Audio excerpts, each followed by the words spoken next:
لو انت بتصور فيديو بالايفون وبعد كده اخدته على البريمير برو ولقيت ان هو الالوان عليه فاقعه وضاربه كده ما تعرفش ليه، فالموضوع بكل بساطه جدا ان انت غالبا كنت مشغل اتش دي ار ومحتاج ان انت تغير حاجه اسمها كولر سبيس وانت على البريمير برو. فازاي نعمل حاجه زي دي وبضغطه زرار بسيطه جدا؟ يلا بينا على البريمير برو نشوف هنعمل حاجه زي دي ازاي.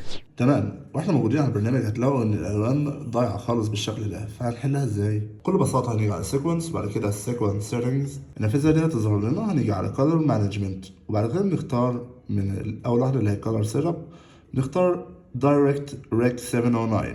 بعد كده احنا بنقرر على اساس الفيديو بتاعنا مقاسه كام. لو الفيديو مقاسه 1080 في 1920 او اللي هو الاتش دي العادي، ساعتها بنختارها من تحت ان هي تبقى ريك 709.